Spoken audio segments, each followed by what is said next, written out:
Assalamualaikum warahmatullahi wabarakatuh. Setiap manusia punya cerita. Cerita tentang luka yang pernah ditahan, tawa yang pernah tertahan, dan doa-doa yang tak pernah lelah dipanjatkan. Disinilah kami hadir, membagikan kisah-kisah nyata dari hati ke hati. Kisah perjuangan, cinta, kehilangan, hingga harapan yang tak pernah padam. Inilah 1001 kisah nyata. Bukan sekadar cerita, tapi cermin kehidupan yang mungkin tak jauh dari kisahmu sendiri. Jangan lupa like, komen, dan subscribe. Langsung saja ceritanya dimulai. Subuh masih menggantung di langit kota kecil itu. Kabut tipis turun perlahan, menyelimuti jalanan yang basah oleh sisa hujan malam. Lampu-lampu jalan redup dan berkelap-kelip, menyinari trotoar yang sunyi tanpa langkah kaki manusia. Suasana begitu sepi, nyaris tak ada tanda-tanda kehidupan. Hanya suara serangga dan gemericik air di selokan kecil yang menemani keheningan pagi. Di antara bayangan lampu dan embun yang menempel di dedaunan, tampak sosok lelaki tua mendorong gerobak usangnya. Gerobak kayu itu berderit setiap kali rodanya menginjak lubang atau batu kecil di jalan. Di atas gerobak, tergeletak karang-karang plastik besar yang diisi botol bekas, kardus, serta barang-barang tak berguna bagi kebanyakan orang, tapi sangat berarti bagi lelaki itu. Namanya Pak Raji. Usianya sudah lebih dari 60 tahun. Wajahnya keriput, kulitnya gelap terbakar matahari, dan rambutnya sudah nyaris seluruhnya memutih. Namun tubuhnya masih tampak kuat, meski langkah kakinya tak lagi secepat dulu. Pak Raji sudah belasan tahun hidup sebagai pemulung. Ia tinggal di sebuah gubuk kecil di pinggir kali, sendirian. Sejak istrinya meninggal, dan anak sematawayangnya merantau, entah kemana dan tak pernah pulang. Setiap subuh, saat kebanyakan orang masih terlelap, Pak Raji sudah mulai menjalani rutinitasnya. Ia percaya, sisa-sisa kehidupan orang lain bisa menjadi penyambung hidupnya. Baginya, kardus bekas dan botol plastik bukan sampah, tapi rezeki yang Allah titipkan lewat jalan yang sederhana. Tidak pernah ia mengeluh, meski kadang seharian hanya mendapat uang 20.000. Ia tetap bersyukur, karena menurutnya, selagi masih bisa bernapas, itu tandanya Tuhan belum selesai menulis takdirnya. Pagi itu, seperti biasa, ia menyusuri trotoar di dekat pasar. Langit masih gelap, hanya semburat jingga yang mulai malu-malu muncul dari balik awan timur. Pak Raji berhenti sejenak di bawah pohon besar, menarik napas panjang, lalu duduk di tepi trotoar. Ia membuka botol kecil berisi air putih dan meneguknya perlahan. Lalu dari saku bajunya yang lusuh, ia mengeluarkan sebungkus roti kering sisa kemarin. Pelan-pelan ia makan sambil menatap jalanan yang lengang. Tak lama setelah itu, ia kembali berdiri, mendorong gerobaknya pelan. Sesekali ia menunduk mengambil botol bekas, kadang juga kardus yang sudah lembek karena hujan. Ia tahu persis tempat mana yang biasanya banyak sampah bernilai. Tapi pagi itu, langkahnya terhenti. Ia mendengar sesuatu. Suara itu pelan nyaris startland, angin. Seperti suara seseorang yang mengerang. Pak Raji mengernyitkan dahi. Ia menajamkan pendengaran, memiringkan kepala. Benar, ada suara lirih, lemah, seperti seseorang yang sedang menahan sakit. Suara itu datang dari arah gang sempit tak jauh dari tempatnya berdiri. Pak Raji menoleh ke arah suara itu. Awalnya ia ragu, takut hanya halusinasinya saja. Tapi suara itu kembali terdengar. Kali ini lebih jelas. Tolong, hanya satu kata. Itu. Tapi cukup membuat Pak Raji menahan napas. Ia melihat ke sekitar. Tak ada siapa-siapa. Pasar masih sepi, warung-warung belum buka. Bahkan tukang ojek pun belum terlihat. Ia menatap gang itu lekat-lekat, gelap, sempit, dan sunyi. Tapi suara tadi jelas keluar dari sana. Tanpa pikir panjang, Pak Raji meninggalkan gerobaknya di pinggir jalan, lalu berjalan perlahan masuk ke gang tersebut. Langkahnya hati-hati, menyusuri lorong yang hanya selebar 1 meter. Dinding di sisi kanan dan kiri dipenuhi coretan dan tetesan air dari atap seng. Bau lembab menusuk hidung, tapi ia terus berjalan. Assalamualaikum, panggilnya pelan. Tak ada jawaban, hanya suara hembusan napas terputus-putus. Beberapa meter masuk ke dalam, matanya menangkap sosok yang terduduk bersandar di dinding. Seorang wanita, pakaiannya basah, wajahnya pucat, dan tangannya memegang erat perutnya yang tampak membuncit. Ia tampak kesakitan, tubuhnya bergetar. Pak Raji mendekat dengan pelan. Bu, kenapa? Tanyanya pelan. Wanita itu mendongak sedikit, dan saat cahaya dari lampu jalan menyinari wajahnya, Pak Raji terkejut. Wanita itu berseragam polisi. Seorang poluan, tapi bukan itu yang membuat Pak Raji panik, melainkan ekspresi wajahnya campuran antara ketakutan, rasa sakit, dan keputusasaan. Saya mau, jawab wanita itu dengan suara lemah, nyaris berbisik. Pak Raji membeku. Ia tidak pernah menghadapi situasi seperti ini. Jantungnya berdetak cepat, tapi ia tahu, tak ada waktu untuk berpikir lama. Ia menatap wajah wanita itu yang semakin pucat, lalu menatap sekeliling. Tak ada siapapun, hanya dia dan wanita itu, di gang sempit yang sunyi. Dan disinilah cerita luar biasa itu bermula di pagi yang sunyi. Di balik karung dan gerobak pemulung, di antara nyawa yang hampir putus dan harapan yang masih menggantung. Langkah Pak Raji semakin mendekat. Cahaya temaram dari lampu jalan tak sanggup menembus gelapnya gang sempit itu. Tapi matanya sudah mulai terbiasa dengan kondisi minim cahaya. Jantungnya berdegup lebih cepat dari biasanya. Bukan karena takut, tapi karena rasa khawatir yang terus membesar dalam hatinya. Di depannya, wanita berseragam itu tampak semakin kesakitan. Ia berlutut perlahan. Lutut tuanya menahan berat tubuh yang renta. Wajah wanita itu basah oleh peluh. Napasnya terengah-engah, perutnya besar. Jelas sekali usia kandungannya sudah memasuki waktu melahirkan. Tapi wajahnya pucat pasi, seperti orang yang menahan rasa sakit luar biasa. Tangan kirinya menggenggam erat sehelai kain yang menutupi pahanya, sementara tangan kanannya sesekali memegangi perutnya yang menegang. Pak Raji menatap wajah wanita itu dengan iba. Dalam hati, ia bertanya-tanya, apa yang membuat seorang poluan bisa berada sendirian di tempat seperti ini? Apalagi dalam kondisi seperti ini, tapi ia tahu, ini bukan waktu yang tepat untuk bertanya atau mencari tahu. Saat ini, yang paling penting adalah keselamatan nyawa. Bu, ibu harus kuat ya, saya akan bantu, ucap Pak Raji lirih, berusaha menenangkan meski suaranya sendiri gemetar. Wanita itu hanya mengangguk kecil, lalu kembali mengerang pelan. Tubuhnya melipat ke depan, menahan kontraksi. Pak Raji mulai panik, tapi ia tahu tak boleh panik di depan orang yang sedang berjuang mempertahankan nyawa. Ia harus tenang, ia harus berpikir cepat. Ia melihat sekeliling, berharap ada orang yang lewat. Tapi gang itu tetap sepi. Rumah-rumah di kiri kanan terlihat tertutup rapat. Beberapa jendela bahkan masih diganjal kayu, pertanda penghuninya belum bangun. Jalanan utama juga masih sunyi, tidak ada ojek, tidak ada angkot, tidak ada tanda-tanda orang lewat. Pak Raji menggigit bibir bawahnya. Dalam hidupnya, ia pernah menyaksikan istrinya melahirkan almarhum anak keduanya di rumah bidan desa. Tapi itu puluhan tahun lalu. Ia bukan bidan, bukan dokter. Bahkan, untuk membalut luka kecil saja, tangannya sering gemetar. Tapi ini bukan tentang keterampilan, ini tentang niat, tentang keberanian. Dan di saat orang lain mungkin memilih menghindar, Pak Raji memilih bertahan. Ia berdiri perlahan, lalu bergegas ke arah gerobaknya yang ditinggalkan di depan gang. Kakinya berlari kecil, semampunya. Tak peduli napasnya tersengal, tak peduli betisnya mulai nyeri. Dalam hitungan detik, ia sampai di depan gerobak.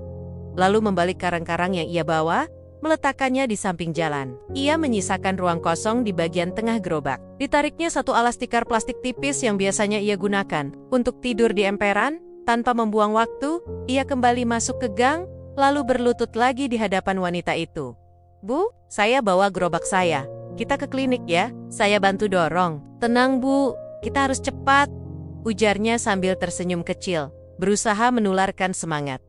Wanita itu mengangguk lemah. Ia mencoba bangkit, tapi tubuhnya terlalu lemas. Pak Raji dengan sigap menopangnya. Tubuh tua itu ternyata masih menyimpan sisa tenaga luar biasa. Perlahan, dibantu dengan segenap kekuatannya, ia mengangkat tubuh sang poluan ke pelukannya. Langkahnya gontai, tapi pasti. Ia membopong wanita itu menuju gerobaknya. Beberapa kali hampir tersandung karena gang yang sempit dan becek. Tapi ia terus sambil mengucap doa dalam hati agar Tuhan memberinya kekuatan dan melindungi ibu dan anak yang belum lahir itu. Sesampainya di depan gang, Pak Raji memapah wanita itu ke atas gerobak. Ia menata tikar agar wanita itu bisa setengah berbaring. Ia ambil jaket lusuhnya dan menutupi bagian tubuh sang poluan yang terlihat menggigil. Setelah memastikan posisi cukup aman, ia mulai mendorong gerobak dengan hati-hati. jalanan pagi itu masih sepi. Langkah roda gerobak menabrak batu dan aspal rusak. Setiap guncangan membuat sang wanita meringis. Tapi ia berusaha tetap kuat. "Pak, nama Bapak siapa?" tanya polwan itu dengan suara lemah, di sela-sela rasa sakitnya. "Pak Raji." Menoleh sebentar, lalu menjawab dengan nada rendah, "Nama saya Roji." "Bu, Pak Raji, saya cuma pemulung biasa. Tapi ibu nggak usah khawatir, kita pasti sampai." Wanita itu tersenyum lirih, meski wajahnya penuh keringat dan nyeri. Senyum yang pendek, tapi menyimpan rasa percaya yang besar pada pria asing yang sama sekali tak ia kenal. Pak Roji terus mendorong gerobak itu, satu langkah demi satu langkah. Setiap dorongan terasa seperti pertarungan dengan waktu. Ia tahu, jika telat sedikit saja, segalanya bisa berubah. Ia juga tahu klinik bidan yang terdekat berada hampir 2 kilometer dari tempat mereka berada. Tapi ia tidak peduli. Yang ia tahu, sekarang ada nyawa yang harus diselamatkan. Dan dia adalah satu-satunya harapan. Di tengah jalan, beberapa orang mulai keluar rumah. Ada yang memandang heran. Ada juga yang mencibir pelan, melihat gerobak pemulung membawa seorang wanita. Tapi Pak Raji tak peduli. Ia tak punya waktu menjelaskan. Yang ia tahu, ia sedang berjuang untuk sesuatu yang jauh lebih besar dari harga diri. Ia sedang berjuang demi kehidupan.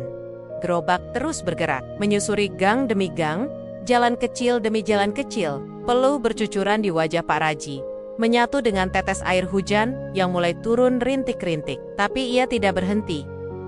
Wanita di atas gerobak itu menggenggam erat sisi gerobak. Matanya sesekali terpejam menahan kontraksi yang semakin sering. Tubuhnya lemas, tapi ia merasa tenang. Entah kenapa, di tengah penderitaannya, ia percaya pada pria tua itu. Seolah Tuhan memang mengirimnya di waktu yang tepat.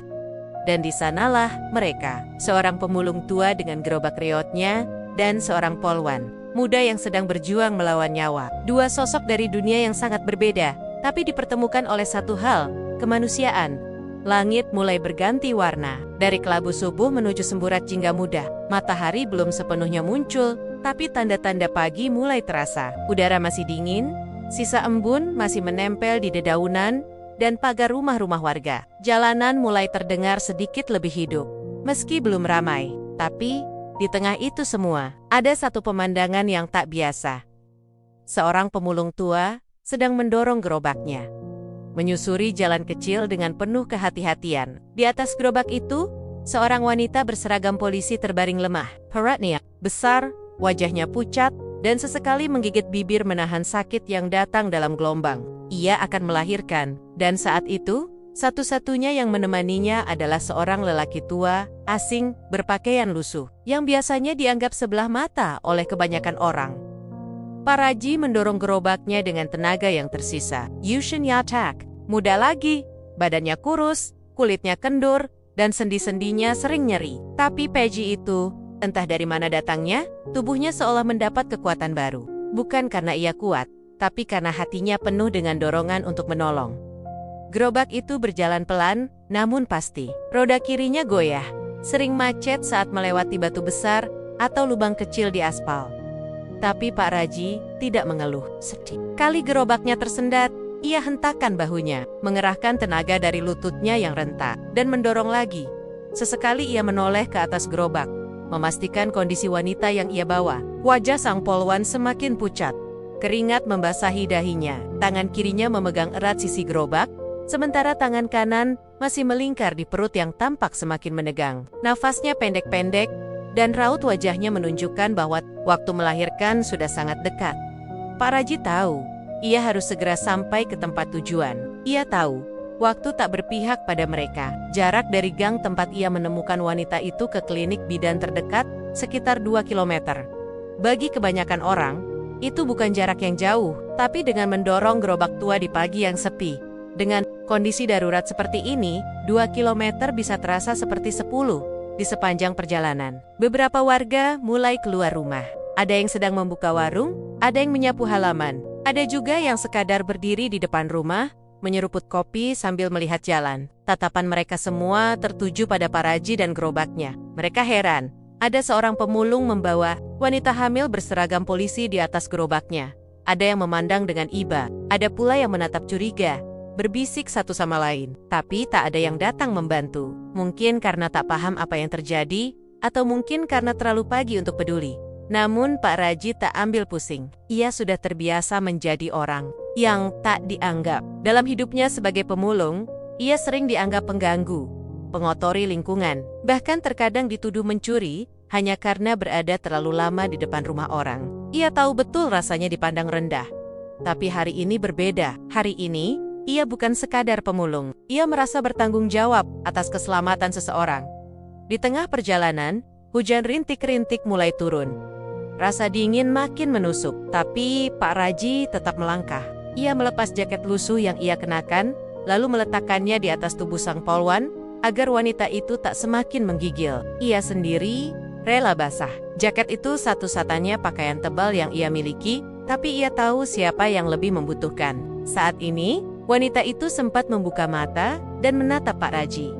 Tatapannya lemah, tapi penuh makna. "Pak, maaf, ngerepotin ya," gumamnya pelan. Pak Raji hanya tersenyum kecil, walau wajahnya sudah lelah dan rambutnya basah oleh hujan. "Enggak, Bu, ini bukan merepotkan, ini urusan nyawa. Bapak cuma bisa bantu semampunya." Kata-kata sederhana, tapi keluar dari hati yang tulus. Beberapa menit kemudian, mereka sampai di jalan yang lebih besar, menuju arah klinik. Tapi jalannya menanjak. Disinilah tenaga Pak Raji benar-benar diuji. Gerobaknya berat, roda berdeset, licin karena hujan. Kakinya mulai gemetar, tapi ia tidak menyerah. Ia mendorong, setapak demi setapak, sambil sesekali menarik napas panjang dan melawan rasa nyeri di punggungnya. Sesampainya di ujung tanjakan, tubuh Pak Raji hampir ambruk, tapi ia tetap berdiri. Di kejauhan, papan nama klinik sudah terlihat. Jaraknya tinggal sekitar 200 meter. Pak Raji tersenyum, senyum kecil tapi penuh harapan. Ia mendorong lebih cepat, kini dengan tenaga terakhir yang ia punya. Nafasnya makin berat, jantungnya berdetak seperti genderang perang. Tapi ia tahu, hanya tinggal sebentar lagi. Hanya sebentar lagi, ia bisa menyelamatkan 2 nyawa ibu dan anak. Wanita di atas gerobak mulai meringis lebih sering. Tangannya mencengkeram sisi gerobak semakin kuat. Ia menahan kontraksi yang datang lebih cepat. Nafasnya tersengal. Mulutnya membuka dan menutup seperti mencari udara. Tangis bayi seolah mulai memanggil dari dalam perutnya Pak Raji tahu. Detik-detiknya semakin kritis. Saat akhirnya sampai di depan klinik, tanpa pikir panjang, Pak Raji menghentikan gerobaknya dan berteriak dari depan pintu. "Bu bidan, tolong! Ada yang mau lahiran! Tolong! Cepat!" Tangannya gemetar saat mengetuk pintu berulang-uling. Tak lama kemudian, pintu dibuka. Seorang bidan muda terkejut melihat Pak Raji dan wanita yang tergeletak di atas gerobak. Dengan sigap, bidan itu memanggil asisten dan langsung membawa wanita itu masuk ke ruang bersalin. Prosesnya berlangsung cepat, penuh ketegangan. Sementara itu, Pak Raji terduduk di bawah pohon di halaman klinik. Nafasnya tersengal, bajunya basah oleh keringat dan hujan. Tapi, wajahnya tenang, hatinya lega. Ia tidak tahu siapa nama lengkap wanita itu. Ia juga tidak tahu bagaimana kisahnya bisa sampai tersesat dan sendiri seperti tadi. Tapi ia tahu, hari ini ia telah melakukan sesuatu yang lebih besar dari sekadar mencari botol plastik. Ia telah menyelamatkan hidup. Dan ketika dari dalam klinik, terdengar suara tangis bayi yang memecah kesunyian pagi, Pak Raji menunduk. Air matanya mengalir pelan. Ia tak pernah menyangka, di usia senjanya, Tuhan masih memberinya kesempatan untuk menjadi perpanjangan tangan Nia dalam menyelamatkan kehidupan. Suara tangannya mengetuk pintu klinik, masih terngiang di telinga Pak Raji. Nafasnya masih belum teratur, badannya lunglai karena tenaga yang telah terkuras habis. Tapi ketika pintu klinik dibuka, dan seorang bidan muda berlari tergesa melihat kondisi wanita hamil di atas gerobaknya, hati Pak Raji merasa sedikit lega. Ia merasa sudah sampai pada garis batasnya. Kini, tinggal menyerahkan semuanya pada tangan-tangan yang lebih terlatih. Bidan itu tak sempat banyak bertanya. Ia langsung memanggil 2 asistennya. Mereka mengangkat tubuh sang polwan dari atas gerobak dengan hati-hati, lalu membawanya masuk ke ruang bersalin di dalam klinik. Langkah mereka cepat, tapi penuh kehati-hatian. Sementara gerakan mereka menunjukkan bahwa situasi ini benar-benar mendesak dari luar. Pak Raji hanya bisa menatap pintu ruang klinik, yang kini tertutup. Ia berdiri di bawah pohon lalu, perlahan-lahan, menjatuhkan diri duduk di bangku semen tua yang ada di pojokan halaman. Gerobaknya ia dorong ke sisi pagar, dibiarkan basah oleh rintik hujan yang masih turun pelan. Jaketnya sudah ia lepas, dan tadi ia selimutkan di atas tubuh wanita itu. Kini tubuhnya menggigil. Tapi Pak Raji tak mengeluh. Bahkan ia tak sempat memikirkan rasa lelah atau lapar. Pikirannya masih tertinggal di dalam ruang itu bersama wanita yang bahkan belum sempat ia kenal. Ia hanya tahu bahwa wanita itu sedang bertarung antara hidup dan mati. Bukan hanya untuk dirinya sendiri, tapi juga untuk bayi yang ada di dalam kandungannya. Waktu berjalan lambat. 5 menit terasa seperti setengah jam. 10 menit terasa seperti 1 hari. Pak Raji menatap hujan yang semakin merata, membasahi tanah, daun-daun, dan tubuhnya sendiri. Angin pagi mulai menusuk tulang. Tapi ia tetap diam, seperti menunggu kabar dari dunia lain. Seperti menanti keajaiban dari balik dinding ruangan itu. Sesekali, samar-samar, terdengar suara teriakan dari dalam. Suara sang polwan. Suara yang mencampurkan rasa sakit, perjuangan, dan ketakutan. Setiap teriakan itu membuat dada Pak Raji terasa nyeri. Ia tidak tahu kenapa hatinya begitu terhubung dengan wanita itu. Padahal, mereka baru bertemu beberapa menit yang lalu. Tapi mungkin, di antara keheningan dan kesunyian hidupnya selama ini, pertemuan itu menjadi titik yang membuatnya merasa kembali berarti. Beberapa kali ia bangkit dari duduknya dan berjalan mondar-mandir. Namun, karena tubuhnya kelelahan, ia kembali duduk, kakinya mulai kram. Namun ia tetap setia menunggu. Tak ada satupun niat dalam hatinya untuk pergi sebelum tahu bahwa wanita itu dan bayinya dalam keadaan selamat. Hujan mulai reda. Embun di kaca jendela ruang klinik mulai menghilang, digantikan pantulan sinar pagi yang mulai hangat. Cahaya matahari perlahan menyentuh kulit Pak Raji, mengeringkan baju lusuhnya yang basah. Dan pada momen itu, suara yang paling ditunggu akhirnya terdengar dari dalam tangisan bayi pelan. Lalu semakin jelas, tangisan yang memecah hening pagi. Tangisan yang seolah membawa angin harapan. Pak Raji spontan menoleh. Wajahnya langsung berubah. Ekspresinya terangkat, bibirnya terbuka, matanya berkaca-kaca. Ia tahu, suara itu bukan suara biasa. Itu adalah suara kehidupan, suara kemenangan, suara jawaban dari perjuangan yang ia lakukan sejak subuh tadi. Pak Raji menunduk, tangannya yang kasar dan keriput menutupi wajahnya. Ia menangis dalam diam. Air matanya jatuh satu persatu, bukan karena sedih, tapi karena bahagia. Ia tak tahu bagaimana menjelaskan perasaan itu. Ia hanya merasa puas, lega. Ada rasa syukur yang tak bisa diucapkan dengan kata-kata.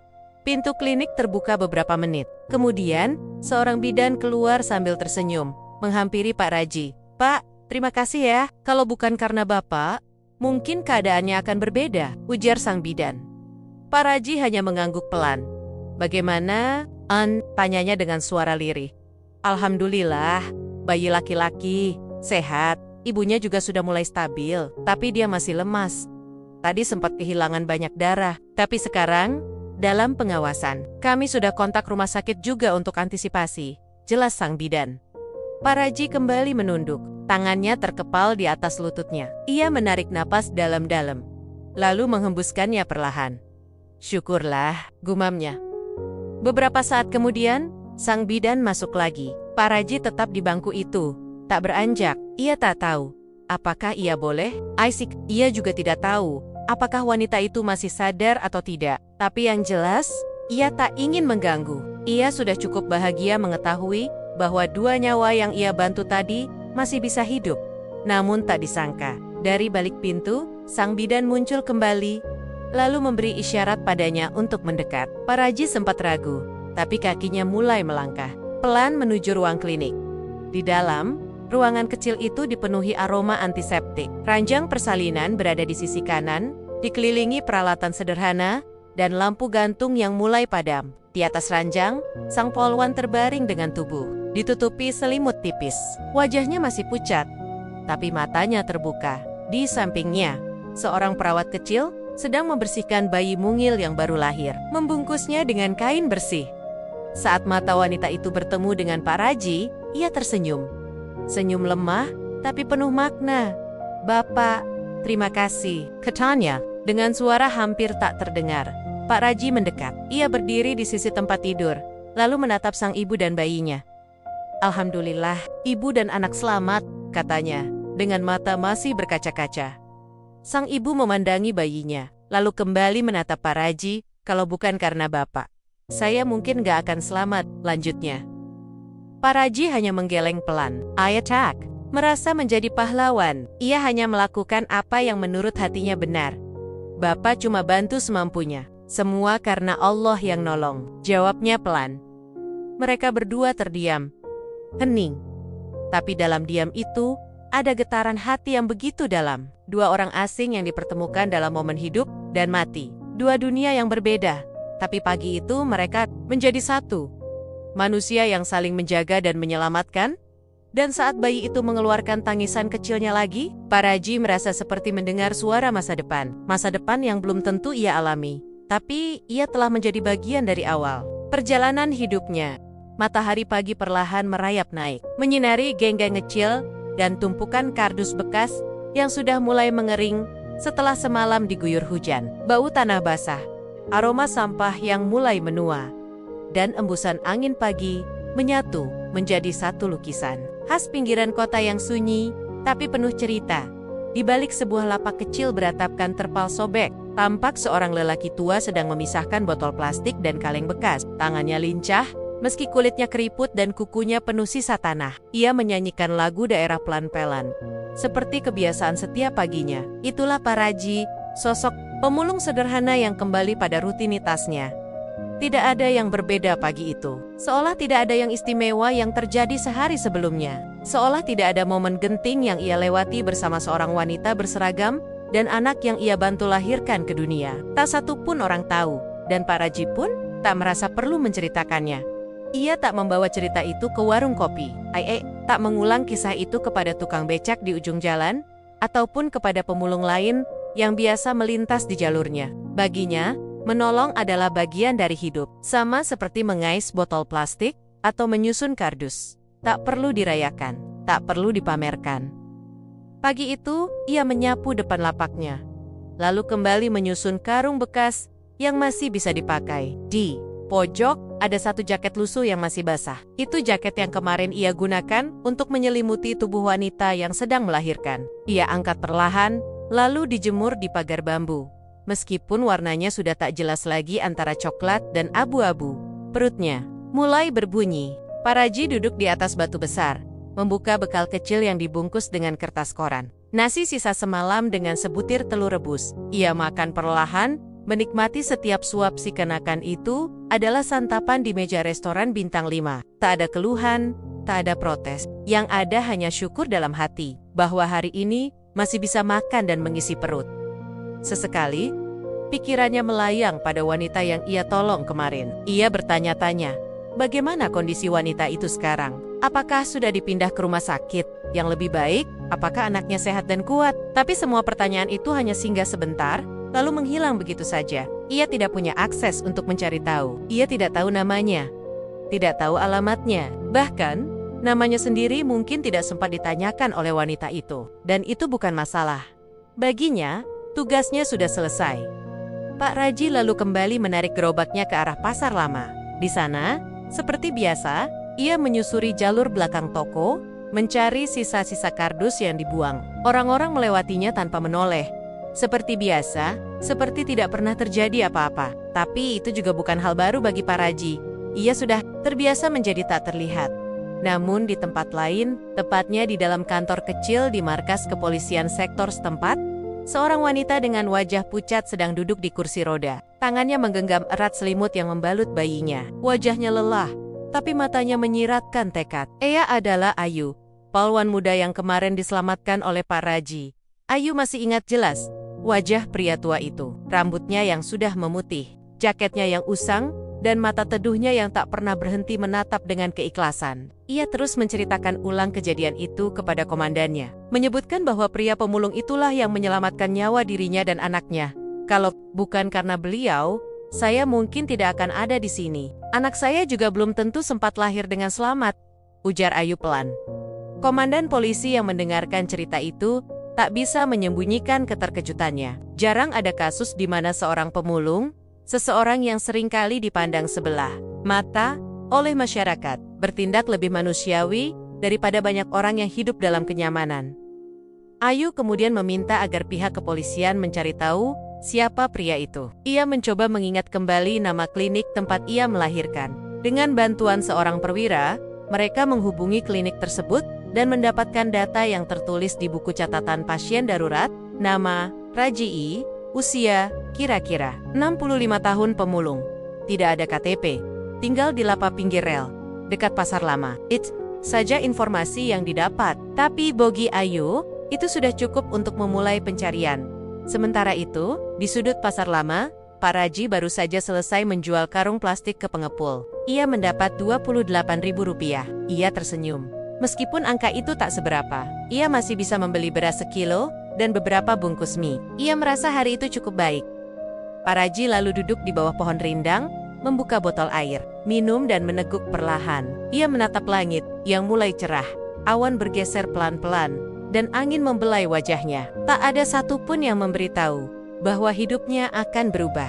Ia tak pernah menyangka bahwa kebaikan kecil yang ia lakukan diam-diam telah membuka pintu besar yang tak pernah ia bayangkan sebelumnya. Tanpa ia ketahui, di balik kaca mobil dinas yang sedang melaju pelan menuju arah pasar, seseorang sedang memperhatikannya dengan mata berkaca-kaca. Wanita itu mengenakan seragam coklat khas kepolisian. Di pangkuannya, tertidur seorang bayi mungil yang dibalut selimut biru. Di sampingnya, seorang perwira polisi mencatat sesuatu di map tebal. Mobil itu berhenti perlahan, dan saat Ayu membuka pintu mobil dan menjejakkan kakinya ke tanah yang becek, ia tahu bahwa ia sudah menemukan orang yang selama ini dicari. Namun momen itu belum terjadi di scene ini, karena untuk sementara waktu, Pak Raji masih hidup seperti biasa, masih menjadi pemulung yang sederhana, masih tidak tahu bahwa Tuhan sedang menyiapkan balasan luar biasa atas ketulusan hati yang ia tanamkan di tengah kerasnya dunia. Siang mulai menua, matahari tidak lagi terik, tapi panasnya masih menyisakan peluh di dahi orang-orang yang berkeliaran di sekitar Pasar Lama. Aroma makanan dari waring-waring kaki lima bercampur dengan bau sampah dan debu jalanan menciptakan suasana khas daerah padat di pinggiran kota. Di bawah sebuah pohon tua yang berdiri angkuh di sudut pasar, tampak Pak Raji tengah beristirahat. Tubuhnya bersandar pada batang pohon, tangan kirinya memegang topi lusuh yang dipakai untuk mengipasi wajahnya yang lelah. Di dekatnya, tergeletak gerobak tua dengan karung plastik yang belum penuh. Hari ini ia tak mendapat banyak, tapi ia tetap tersenyum kecil baginya. Rezeki tak selalu harus datang dalam bentuk besar. Ia meneguk air dari botol bekas yang sudah lama ia pakai berulang-ulang. Tenggorokannya yang kering terasa sedikit lega. Ia menatap langit yang mulai dihiasi awan kelabu. Hatinya merasa tenang, tak ada kegaduhan, tak ada masalah. Hidup memang keras, tapi hari itu terasa sedikit lebih ringan. Entah kenapa. Namun, di sisi jalan yang sama, perlahan sebuah mobil berplat dinas polisi berhenti tak jauh dari tempat Pak Raji duduk. Dari dalam mobil, seorang wanita berseragam keluar dengan gerak hati-hati. Di gendongannya, seorang bayi tertidur pulas, dibalut selimut biru yang lembut. Langkahnya pelan tapi pasti, seolah ingin memastikan bahwa lelaki tua yang sedang bersandar itu memang benar orang yang ia cari. Itulah Ayu, poluan muda yang baru saja melalui pengalaman paling mendebarkan dan mengharukan dalam hidupnya. Perempuan yang baru kemarin melahirkan dalam kondisi genting di sebuah gang sempit yang sunyi dengan hanya satu sosok yang berdiri di sisinya. Pemulung yang tak ia kenal namanya, tapi jasanya takkan ia lupakan sepanjang hidup. Ayu berdiri beberapa langkah dari Pak Raji. Ia mengamati wajah itu, keriput, lusuh, tapi teduh. Sosok yang sama yang dengan tangan gemetar dan penuh debu telah menerima bayi yang keluar dari rahimnya saat ia hampir kehilangan kesadaran. Wajah itu kini tertunduk dalam diam, tanpa tahu bahwa ada sepasang mata yang menatapnya dengan penuh syukur dan haru. Pak Raji belum menyadari kehadirannya, hingga akhirnya suara lembut itu memecah keheningan siang. "Pak, Bapak Raji!" "Ya." Pak Raji mengangkat kepala pelan. Matanya menatap sosok berseragam yang berdiri di depannya. Awalnya, ia tampak bingung.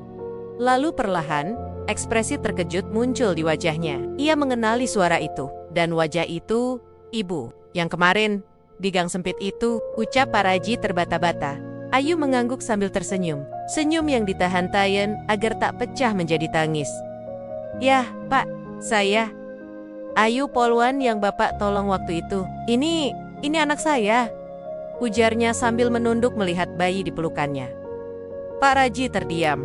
Tangannya gemetar. Edigate halus di dadanya. Ia masih tak percaya bahwa wanita itu kini berdiri di hadapannya. Sehat, segar, dan membawa bayi yang dulu lahir di pangkuannya.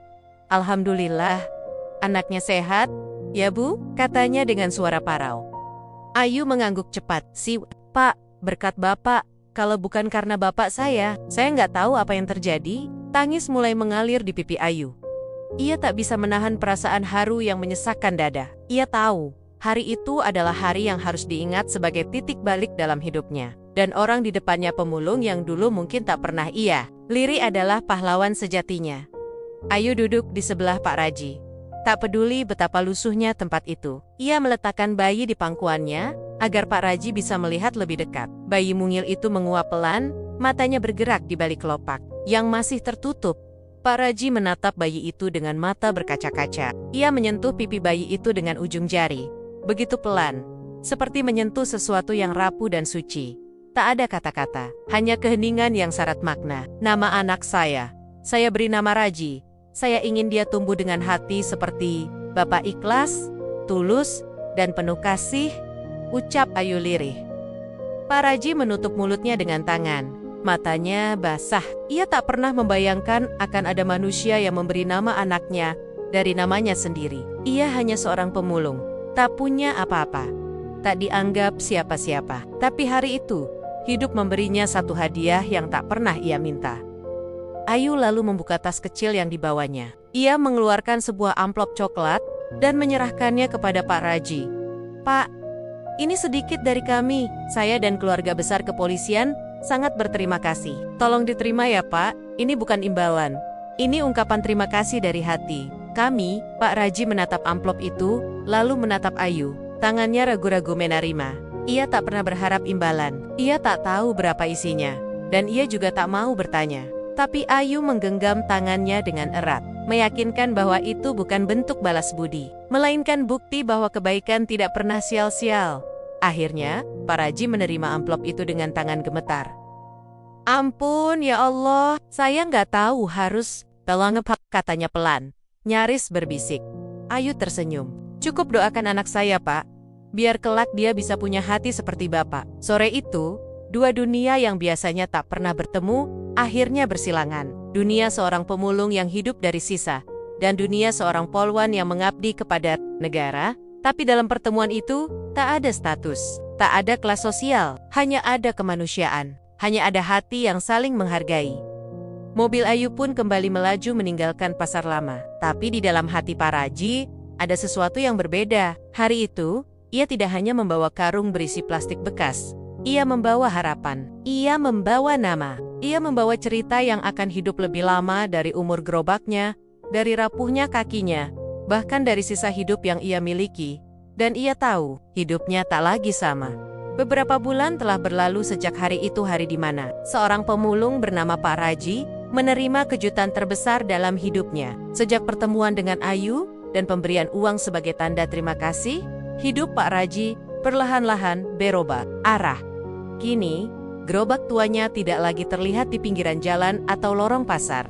Karung lusuh yang dulu setia menemaninya menyusuri tempat sampah, kini digantung rapi di sudut rumah kontrakan yang telah direnovasi sederhana. Bukan sebagai kenangan akan masa lalu yang menyedihkan, tapi sebagai pengingat bahwa semua perjuangan dan ketulusan tidak pernah sia-sia.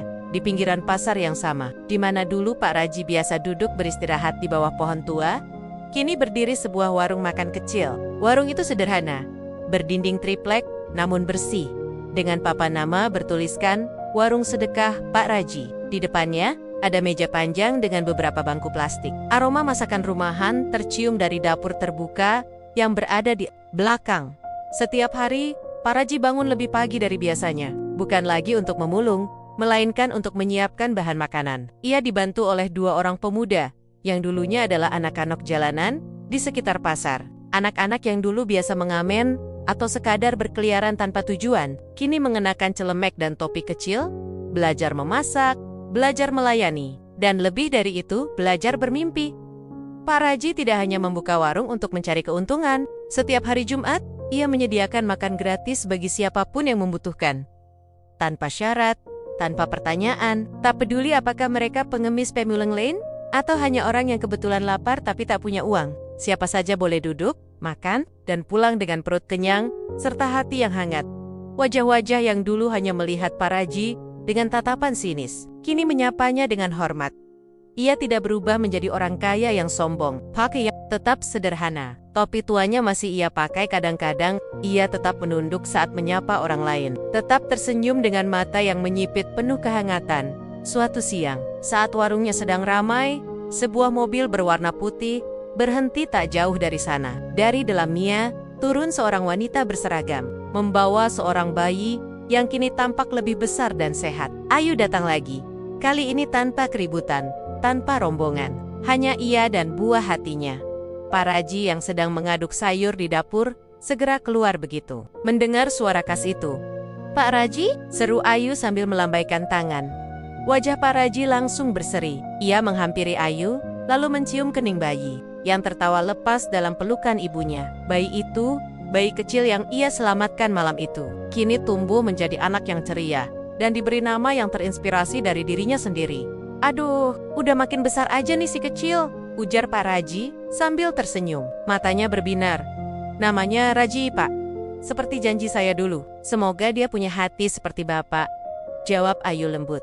Mereka duduk di salah satu bangku warung. Yuma, 2 piring nasi dan sayur asem favoritnya. Tapi seperti biasa, Pak Raji menolak menerima uang darinya. "Kalau bukan karena ibu, saya nggak akan bisa sampai di titik ini. Jadi, jangan bayar. Kehadiran ibu dan si kecil aja udah jadi rezeki buat saya," ucap Pak Raji sambil menyodorkan teh manis hangat.